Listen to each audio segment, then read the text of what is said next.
Hello students, how are you students. आपको इस channel पर ना केवल graduation and post graduation physics के टॉपिक्स की सबसे आसान एक्सप्लेनेशन देखने को मिलती है, बल्कि आपको साथ के साथ ये भी बताया जाता है कि आपको एग्जाम में क्या और कैसे लिख के आना है, ताकि आप सिर्फ एक वीडियो देख के ही अपने नोट्स बना सकें और एग्जाम्स में बहुत अच्छे मार्क्स ला सकें। इसी कैटेगरी में आगे बढ़ते हुए आज हम बात करेंगे इलेक्ट्रिसिटी एंड मैग्नेटिज्म के एक और इम्पॉर्टेंट टॉपिक के बारे में, जिसका नाम है इलेक्ट्रोस्टैटिक पोटेंशियल एनर्जी और self energy of a charge non conducting solid sphere. देखिए स्टूडेंट्स, जो हमारे पास नॉन कंडक्टिंग सॉलिड स्फीयर होता है उसकी एक खास प्रॉपर्टी ये होती है कि जो भी हम चार्ज इस नॉन कंडक्टिंग सॉलिड स्फीयर को देते हैं वो इसके अंदर पूरी तरह से यूनिफॉर्मली डिस्ट्रीब्यूट हो जाता है। Means non conducting solid sphere के अंदर किसी भी पॉइंट पर वॉल्यूम चार्ज डेंसिटी जो है वो सेम होगी और वो कांस्टेंट होगी। अब इस प्रकार के नॉन कंडक्टिंग सॉलिड स्फीयर को हमने यूनिफॉर्मली चार्ज करना है और इस नॉन कंडक्टिंग सॉलिड स्फीयर की इलेक्ट्रोस्टैटिक पोटेंशियल एनर्जी और सेल्फ एनर्जी से हमारा क्या मतलब है, इसको समझ लेते हैं। मान लीजिए स्टूडेंट्स, हमारे पास प्लस क्यू चार्ज है जो कि अभी इंफिनिटी पर है। हमने इस प्लस क्यू चार्ज को एक सॉलिड स्फीयर जिसका रेडियस आर है उसमें असेंबल करना है, तो इसके लिए हमें कुछ ना कुछ वर्क डन करना होगा और वो वर्क डन जो है इस solid sphere of radius R की इलेक्ट्रोस्टैटिक पोटेंशियल एनर्जी या फिर सेल्फ एनर्जी कहलाया जाता है। तो स्टूडेंट्स, सबसे पहले आप यहाँ पर प्लस क्यू चार्ज शो करेंगे जो कि इंफिनिटी पर होगा। यहाँ पर आप एक स्फीयर ड्रॉ करेंगे जिसका रेडियस आर होगा। हम मान लेते हैं स्टूडेंट्स, यहाँ से हमने थोड़ा सा चार्ज प्लस क्यू चार्ज मान लीजिए हमारे पास है 100 कूलम। 100 कूलम में से हमने 10 कूलम चार्ज जो है वो असेंबल करना शुरू किया in the form of sphere. और मान लीजिए किसी इंस्टेंट ऑफ टाइम पर इस प्लस क्यू चार्ज में से प्लस 10 कूलम चार्ज जो है वो हमने यहाँ पर इस स्फीयर में डिस्ट्रीब्यूट कर दिया है, जिसकी रेडियस अभी आर है और ये हमारे पास ओरिजिन है ओ। तो स्टूडेंट्स, हम क्या करेंगे, अब हम यहाँ पर इस 100 कूलम में से 10 कूलम तो हमने यहाँ पर असेंबल कर दिया है। अब हम थोड़ा सा और चार्ज, मान लीजिए वो चार्ज है डी क्यू, और उस चार्ज को हम इस स्फीयर के अराउंड हमें डिस्ट्रीब्यूट करना है। तो हम मान लेते हैं यहाँ पर एक स्फेरिकल शेल है जिसमें हमने और डी क्यू चार्ज जो है वो असेंबल किया।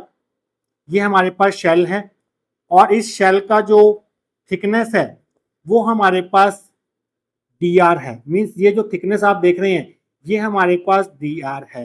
तो स्टूडेंट्स, इस डी क्यू चार्ज को इस स्फेरिकल शेल में असेंबल करने के लिए हमें कुछ ना कुछ वर्क डन करना होगा, क्योंकि यहाँ पर पॉजिटिव चार्ज पहले से ही प्रेजेंट है। पॉजिटिव पॉजिटिव में रिपल्शन होगा, जिसके लिए इस डी क्यू चार्ज को इस स्फेरिकल शेल में डिस्ट्रीब्यूट करने के लिए हमें कुछ ना कुछ वर्क डन करना होगा और उस वर्क डन को हम नाम देंगे डब्ल्यू। तो स्टूडेंट्स, हम क्या करेंगे, इस वर्क डन को इंटीग्रेट कर देंगे from the limits 0 to R. तो हमें इस पूरे non conducting uniformly charge solid sphere की इलेक्ट्रोस्टैटिक पोटेंशियल एनर्जी या फिर सेल्फ एनर्जी मिल जाएगी। तो स्टूडेंट्स, आइए देखते हैं कि अगर एक क्वेश्चन आपको एग्जाम में पूछा जाता है तो इसकी थ्योरी को आप कहां से स्टार्ट करके आएंगे। आइए अब वो देख लेते हैं। Electrostatic potential energy or self energy of a uniformly charged non-conducting sphere is defined as the amount of work done in assembling charges from infinity in the form of a sphere of radius r having uniform volume charge density rho। तो किसी भी uniformly charge non conducting solid sphere की जो electrostatic potential energy होती है या फिर self energy होती है, ये उस वर्क डन के बराबर होती है जो हमें करना होता है। इस चार्जेस को, प्लस क्यू चार्ज को हमने एक स्फीयर की फॉर्म में असेंबल करना है जिसका रेडियस आर होगा। तो हमें जितना वर्क डन करना होगा वो कहलाया जाएगा इलेक्ट्रोस्टैटिक पोटेंशियल एनर्जी या फिर self energy of uniformly charge non conducting solid sphere. तो स्टूडेंट्स, यहाँ पर क्योंकि ये नॉन कंडक्टिंग सॉलिड स्फीयर है तो इसकी जो वॉल्यूम चार्ज डेंसिटी होगी rho, means charge per unit volume, वो हर एक पॉइंट पर सेम होगा, यूनिफॉर्म होगा। इस चीज का आपने ध्यान रखना है। Let capital Q is total charge to be assembled on the sphere of radius R. हमने मान लिया कि हमने कैपिटल क्यू चार्ज जो है उसे असेंबल करना है एक सॉलिड स्फीयर की फॉर्म में जिसका रेडियस आर है। तो जो वॉल्यूम होगा इस सॉलिड सफियर का वो क्या हो जाएगा 4/3 पाई आर क्यूब हो जाएगा। Volume of sphere of radius R, तो हमारी जो वॉल्यूम चार्ज डेंसिटी होगी रो, वो होगी charge per unit volume Q by V. तो rho is equal to Q by 4/3 pi R cube. इस 3 को आप ऊपर भेज देंगे तो रो की वैल्यू आ जाएगी 3q/4 पाई आर क्यूब। ये हमारी फर्स्ट इक्वेशन होगी। Let any instant during the process of assembling charges the radius of sphere is R. तो स्टूडेंट्स हमने क्या करना है, इस प्लस क्यू चार्ज जो कि इंफिनिटी पर है इसको थोड़ा थोड़ा करके यहाँ पर हमें डिस्ट्रीब्यूट करना शुरू करना है। मान लीजिए हम चार्जेस को इंफिनिटी से यहाँ पर लेके आ रहे हैं और किसी एक पर्टिकुलर इंस्टेंट ऑफ टाइम पर जो हमारे चार्जेस यहाँ पर असेंबल हुए हैं वो चार्जेस जो हैं एक सफियर जिसका रेडियस आर है उसमें असेंबल हो चुके हैं, और इस रेडियस आर के सॉलिड सफियर में जो चार्ज असेंबल हुआ है वो क्यू है। मींस इस प्लस क्यू चार्ज में से हमने क्यू अमाउंट ऑफ चार्ज जो है वो यहाँ पर असेंबल कर दिया है। तो इस solid sphere of radius R में कितना चार्ज होगा, मींस क्यू की क्या वैल्यू होगी वो हम फाइंड करेंगे। Q will be equal to volume charge density multiply volume of sphere of radius R. तो क्यू अगर हमें निकालना है तो हमें वॉल्यूम चार्ज डेंसिटी को इस सफियर जिसकी रेडियस आर है उसके वॉल्यूम से मल्टीप्लाई करना होगा। So q is equal to volume charge density rho है, और इस रेडियस आर के सफियर का जो वॉल्यूम होगा वो होगा 4/3 पाई आर क्यूब। तो क्यू की जो वैल्यू होगी वो हमारे पास ये होगी, ये हमारी सेकंड इक्वेशन होगी। तो स्टूडेंट्स अब हम मानते हैं कि हमने यहाँ से क्यू चार्ज जो है वो पहले भेज दिया है, इस सफियर ऑफ रेडियस आर में वो डिस्ट्रीब्यूट हो चुका है। अब हम क्या करेंगे, इसमें से थोड़ा सा और चार्ज जिसकी वैल्यू होगी डी क्यू उसे हम इंफिनिटी से इस सफियर के चारों तरफ डिस्ट्रीब्यूट करेंगे, और डिस्ट्रीब्यूट करने पर हमारे पास एक स्फेरिकल शेल जो है वो फॉर्म हो जाएगी जिसका थिकनेस जो है वो हमारे पास dr होगा। इस स्फेरिकल शेल में जो चार्ज है यहाँ पर वो dq है, इस चीज का आप ध्यान रखेंगे। तो स्टूडेंट्स आप यहाँ पर लिखेंगे now consider a small spherical shell of charge of thickness dr is added to the sphere of radius r। हमने क्या करना है, इस स्फीयर r के चारों तरफ dq चार्ज जो है वो असेंबल करना है जिससे आपको एक स्फेरिकल शेल मिलेगी जिसका थिकनेस जो है वो dr होगा।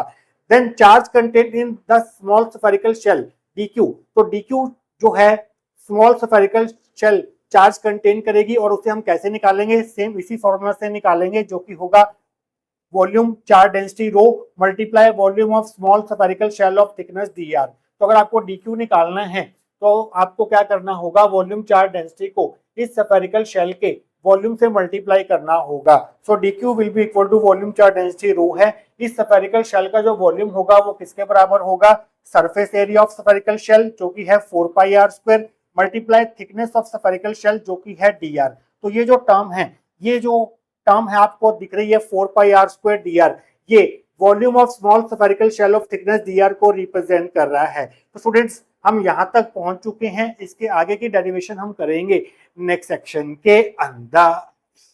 तो स्टूडेंट्स लास्ट सेक्शन में हम 3 इक्वेशंस बना चुके थे, फर्स्ट सेकंड एंड थर्ड। अब देखिए स्टूडेंट्स, आप इस डीक्यू चार्ज को यहाँ पर इस स्फेरिकल शेल में डिस्ट्रीब्यूट करना चाहते हैं, मींस इस solid sphere of radius R के चारों तरफ डिस्ट्रीब्यूट करना चाहते हैं, तो आपको कुछ ना कुछ वर्क डन करना पड़ेगा। अब स्टूडेंट्स जब हमने क्यू चार्ज को इस आर रेडियस के स्फीयर में डिस्ट्रीब्यूट किया था तब तो हमें कोई वर्क डन नहीं करना पड़ा था क्योंकि यहाँ पर पहले कोई भी चार्ज प्रेजेंट नहीं था। तो ये वाला क्यू चार्ज जो है वो आराम से इस स्फीयर ऑफ रेडियस आर में यूनिफॉर्मली डिस्ट्रीब्यूट हो जाएगा। बट उसके बाद अगर आपको डीक्यू चार्ज को इंफिनिटी से इस सॉलिड स्फीयर के चारों तरफ डिस्ट्रीब्यूट करना है स्फेरिकल शेल के फॉर्म में, तो आपको कुछ ना कुछ वर्क डन करना पड़ेगा क्योंकि यहाँ पर क्यू चार्ज जो है वो पहले से ही मौजूद है। तो वो वर्क डन कितना होगा, इस डीक्यू चार्ज को इंफिनिटी से इस solid sphere of radius R के चारों तरफ डिस्ट्रीब्यूट करने के लिए, तो वो वर्क डन निकालेंगे। Work done in adding charge dq to the sphere of radius R is given as. तो हमने इस स्फीयर ऑफ रेडियस आर के चारों तरफ डीक्यू चार्ज जो है वो और ऐड करना है। तो आप जानते हैं वर्क डन डीडब्ल्यू किसके बराबर होगा, potential due to sphere of radius R multiply जितना चार्ज आपको असेंबल करना है जो कि है डीक्यू, जहां पर वी जो है वो potential due to sphere of radius R को रिप्रेजेंट कर रहा है। इस आर स्फीयर आर रेडियस के स्फीयर का जो पोटेंशियल होगा इसके सरफेस के ऊपर हर एक पॉइंट पर वो सेम होगा, और वो कितना पोटेंशियल होगा, वो होगा k Q by R. Q charge जो है वो इस रेडियस आर के स्फीयर का चार्ज है और आर जो है वो इसकी रेडियस है। तो यहाँ पर के जो है वो एक कांस्टेंट है, इलेक्ट्रोस्टैटिक कांस्टेंट, के इज इक्वल टू 1/4πε0, और यहाँ पर आपने डी क्यू रख दिया। अब स्टूडेंट्स क्यू की वैल्यू भी आपको पता है, डी क्यू की वैल्यू भी आपको पता है सेकंड और थर्ड इक्वेशन में, तो इनकी वैल्यूज उठाकर आप फोर्थ में डालेंगे। यूजिंग 2 and 3 इन 4 we get dw is equal to k by r, ऐसे ही आ गया। इस क्यू की जगह हम पुट कर रहे हैं row multiply 4/3 pi R cube. तो स्टूडेंट्स ये हमारे पास किसकी वैल्यू है, ये हमारे पास क्यू की वैल्यू है, और डी क्यू की वैल्यू कितनी है, रो इंटू 4πr² dr। तो इनको आपस में मल्टीप्लाई कर देते हैं, एक आर से एक आर कैंसिल हो जाएगा, तो यहाँ पर स्क्वायर आ जाएगा R square. dw is equal to k rho into rho हो जाएगा रो स्क्वायर, 4π इंटू 4π हो जाएगा 16 पाई स्क्वायर, नीचे आपके पास 3 है, R square into R square हो जाएगा आर की पावर 4, साथ में डी आर आ जाएगा। तो डीक्यू चार्ज को असेंबल करने में, इस सॉलिड सफियर के चारों तरफ असेंबल करने में आपको इतना वर्क करना पड़ा, बट आपको इस प्लस क्यू चार्ज को इस पूरे सॉलिड सफियर जिसका रेडियस आर है वहां पर असेंबल करना है। तो उसके लिए आपको कितना वर्क करना पड़ेगा, उसके लिए आप क्या करेंगे, सिंपली यहां पर पहले हम पॉजिटिव चार्जेस बना देते हैं यूनिफॉर्मली, क्योंकि अब हम पूरे के पूरे प्लस क्यू चार्ज को इन्फिनिटी से इस solid sphere of radius capital R में असेंबल करने जा रहे हैं।